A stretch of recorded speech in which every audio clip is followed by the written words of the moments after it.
दोस्तों आज मैं आपको ऐसा किला दिखाने जा रहा हूँ जिसे कभी किसी द्वारा जीता नहीं गया।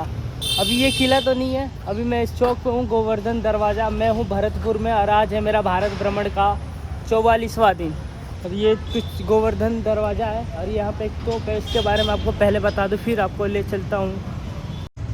दोस्तों ये जो गेट देख रहे हो ये लोहागढ़ फोर्ट का गेट है जिसे गोवर्धन गेट से कहते हैं। इसका निर्माण 1743 ईस्वी के आसपास करवाया गया था और ये इस पूरे भरतपुर शहर को राजा सूरजमल जाट ने बसाया था और ये इसका निर्माण उनके बेटे ने करवाया था जिनका नाम था सवाई महाराजा जौहर सिंह। ठीक है। और भाइयों ये जो तोप देख रहे हो ये वो तोप है जिसे 1971 में पाकिस्तान से युद्ध करके जीता गया था और इसे यहाँ पे रखा गया है इस गोवर्धन गेट के सामने। ये भरतपुर में रखा हुआ है, देख लो। ये काफ़ी बड़ा और काफ़ी मजबूत है। अभी भी जंग तो लग गई है लेकिन अभी भी काफ़ी मजबूत है। ये एक्टिव है या नहीं है ये तो मैं नहीं पता कर सकता। अब दोस्तों आ जाता है आपका लोहागढ़ का किला जो चारों तरफ से 20 फीट चौड़ी खाई से सुरक्षित है। तो आ जाओ दोस्तों, आपको भी ले चल रहे हैं इस किले के अंदर और आपको इसके इतिहास से रूबरू करवाते हैं आपको। तो पहले मैं बता दूं ये किला 3 क्षेत्रों में बता हुआ है। एक तो खतरा इलाका जहां से दीवार वार है तो वो टूटने फूटने का डर रहता है वहाँ पे। दूसरा आबादी वाला क्षेत्र और तीसरा जहाँ पे महल वगैरह है वो तीसरा क्षेत्र है इसका। इस दुर्ग का निर्माण 1733 ईस्वी में राजा सूरजमल ने करवाया था जो जाट शासक थे। और ये देखो अभी अंदर से ये भी टूट चुका है और काफ़ी खोखला हो चुका है। हम अभी और हिस्सों में जाएंगे और जानकारी प्राप्त करेंगे। ठीक है दोस्तों, ये आप जो पार्क देख रहे हो इस किले में है जिसका नाम है नेहरू पार्क। इसे कब बनवाया गया ये तो नहीं पता। यहाँ पर कुछ झूले वगैरह है और बच्चों को खेलने की चीज़ है, लेकिन बच्चे तो हम भी थोड़ी देर खेलेंगे फिर आपको कहीं और ले जाएंगे। चलो क्या करेंगे, खेल तू। ये मेरे नए दोस्त, ये दिखाओ। ये मैं जहाँ जाता हूँ 10-5 दोस्त बना लेता हूँ। ये मेरे नए दोस्त हैं। क्या नाम है भाई तुम्हारा? रणदीप सिंह। सारे वो पंजाबी हो? सिख हो या हिंदू हो? सिख हो, कोई बात नहीं। ये देख हैप्पी सिंह, हाँ निहाल सिंह। देख रहे हो ऐसे नए दोस्त बनते रहते हैं। दोस्तों इस किले का निर्माण मात्र 7 साल में बनवाया गया था महाराजा सूरजमल द्वारा।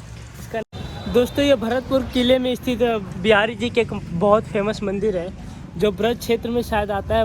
ये भी ब्रज क्षेत्र में ही आता है। तो मैं आपको बिहारी जी के दर्शन करवाने वाला हूँ। होली के दिन चल रहे हैं, चलो देखते हैं क्या माहौल है इधर। यहाँ पे श्री राधा रानी और श्री कृष्ण जी की काफ़ी पुरानी प्रतिमा है, जिनके भी दर्शन करते चलता हूँ। अब मैं घूमते घूमते इस किला के दूसरे छोर पर आ जाता हूँ। ये भी एक गेट है और ये सारा रेड जोन के अंदर आता है ये पानी और ये किला, क्योंकि ये काफ़ी पुराने हो गए हैं और काफ़ी कभी भी टूट सकते हैं, लेकिन इतने अभी जल्दी नहीं टूट सकते। अब हम महल की तरफ ले चलूँगा तो मैं इधर से रास्ता है दिखाता हूँ। ये उस टाइम पे कुछ घर वगैरह था जिसमें घास दासियाँ वगैरह रहती होंगी। देखो दोस्तों इसके इतिहास वगैरह बताने के लिए मुझे एक दोस्त मिल गया जिसका नाम नैतिक है। और जैसा कि ये बता रहे हैं कि पहले भरतपुर था, इस पे अंग्रेज़ों का शासन था और इसे जो भरतपुर था इसे पहले सोने की चिड़िया कहते हैं, लेकिन अंग्रेज़ों ने कब्जा करके कर लिया था। फिर उसके बाद जो सूरजमल जाट जी थे उन्होंने उनको मार के भगाया और फिर यहाँ पे एक महल वगैरह और बाउंड्री वगैरह निर्माण करवाया। ये बता रहा है जैसे कि ये जो पानी है बहुत गहरा है, इस गहराई से आप इसके गहराई से उम्मीद लगा सकते हो। ये जो टीले दिख रहे हैं सारे इसी के मिट्टी से और कई गेट वगैरह भी बने हुए इस मिट्टी से, निकले हुए मिट्टी से बने हैं। और ये एक रहस्य बताने जा रहा है। जैसे क्या बता रहा है इधर रहस्य जो कि सोने का, इसके अंदर ना एक सोने का गेट है मेन। तो वो गेट है ना, उसको अगर हम खोल देते तो इधर के जो अंदर का जो पानी है ना वो सारा इधर से गेट पानी सारा दिल्ली के लिए निकल जाएगा। अच्छा। दिल्ली के जाएगा तो पानी इसके अंदर जो सोने की जो चीज़ हैं जो उस दर की टाइम की डली हुई हैं, तो अगर इसमें से वो निकल जाती है एक भी कण तो उसकी कीमत आज करोड़ों में होती है। अच्छा, तो ये तुम्हें कैसे पता है कि इसमें कण वगैरह वो चीज़ें डली हुई है? वो इतिहास के पन्नों में लिखा हुआ है। हमारे एक तो हमारे जो दादा थे उन्होंने हमारे ने यहाँ की लड़ाई देखी थी। अच्छा। तो उतना इनको मालूम था कि उधर इनके रथ वगैरह गिरे थे गोल्ड के, उनके व्हील वगैरह टूटे थे। जो सेनापति के वो तलवार वगैरह थी वो भी इनमें गिरे थे काफ़ी ज़्यादा। लड़ाइयों के हर वक्त में इसमें गिरते रहते थे, इसलिए इसको सोने की चिड़िया कहा गया है। फिर इसको किला जब कोई जीत और इन किलों को अभी भी तोप रखी हुई है, किसी पे इस पे से तोप गिर चुका है, इसे कहीं साइड में ले जाकर रखा हुआ है और कई किलों को अभी भी तोप है, लेकिन इसे चढ़ने नहीं देते, अपने अंदर धस लेते थे इनको। अच्छा। मतलब फिर वो फटते नहीं थे, मतलब खत्म हो जाते वहीं में जाके अंदर मिट्टी के अंदर घुस के। फिर जब एक किले पे कोई हासिल करना इसलिए कर नहीं पाया, फिर इसका नाम रखा गया लोहागढ़। हाँ। अब हम दोस्तों आपको ले चल रहे हैं किशोरी महल। ये है किशोरी महल, इसके इतिहास वगैरह के बारे में ये बताएगा। अरे भाई उधर लिख रहे हो तो पढ़ लेना। हाँ वो पढ़ लेंगे और तुम्हें बताएंगे, ठीक है। दोस्तों ये है वीर सूरजमल जाट का समाधि स्थल, जिनका मृत्यु 1763 ईस्वी में दिल्ली में हुआ था। और इन्होंने अपने लाइफ में 80 लड़ाइयाँ लड़ी थी और उनमें से एक भी हारे नहीं थे। तो ऐसा भी कहते हैं जो सूरजमल जाट हैं वो जाट के सबसे बड़े राजाओं में से एक हैं, क्योंकि उन्होंने एक भी लड़ाई 80 लड़ाइयों में से हारा नहीं है। और ये देखो दोस्तों ये है किशोरी महल। अभी इसमें काम चल रहा था, इसके लिए हम अंदर नहीं जा सकते, इसलिए हम बाहर से अब चलते हैं। कहाँ चले दोस्तों? ये है म्यूजियम, जिसका प्राइस है, टिकट प्राइस है 22 रुपये। इसका निर्माण 11 नवंबर 1944 ईस्वी के आसपास में हुआ था। हम चलो आपको इसका टूर कराते हैं। दोस्तों ये जो देख रहे हो ये कड़ा है उस टाइम का। इसमें खाना वगैरह सामूहिक, मतलब कई लोगों के एक साथ खाना बनाया जाता था। अभी भी इसे सुरक्षित करके रखा गया है। जब इस म्यूजियम के अंदर आप जाते हैं तो आपको 17वीं 18वीं शताब्दी के कुछ भगवान की मूर्तियां देखने को मिलेगी जो खंडित हो चुकी है। दोस्तों अब हम आपको ले चलेंगे इस म्यूजियम के फर्स्ट फ्लोर पे, ठीक है। इन सीढ़ियों से ऊपर चल के हम आपको दिखाएंगे। जब इस म्यूजियम का फर्स्ट फ्लोर पे आते हो तो आपको कई प्रकार के छोटी बड़ी तलवार, बंदूक ऐसी दिखाई देती है जो आपने कभी नहीं देखा होगा। ये सब पहले विश्व युद्ध में भी काम आ चुके हैं। ऐसे ऐसे सामान रखे गए हैं यहाँ पे। ये बंदूकें इतनी लंबी है भाई, मेरा हाइट से भी बहुत बड़ी बड़ी बंदूक है यहाँ पे। दोस्तों आपने बहुत ज़्यादा तोप वगैरह देखी होगी, लेकिन उसकी गोले वगैरह नहीं देखे होंगे। आ जाओ हम आपको सबसे छोटा तोप पहले दिखाने वाले। ये बहुत छोटा तोप है, ये देख लो। और उस टाइम के गोले ऐसे होते थे। इसमें अभी भी बारूद वगैरह अभी भी उड़ा सकते हैं पाकिस्तान को, ये तो है नहीं। और इधर ये कुछ छोटे मोटे बम है, जैसे देखा होगा मूवी में, वैसे दांत से खींच के फेंकते हैं ना तो वो ब्लास्ट होता है। तो वो सारे ये सब खत्म हो चुके हैं, ये खाली बचे हैं। और कहीं पीने की बोतल तो नहीं है? नहीं है, नहीं। आ जाओ आगे। दोस्तों ये है महाराजा बदन सिंह जो सूरजमल जी के पिताजी थे, और ये है सूरजमल जी, ये देखो।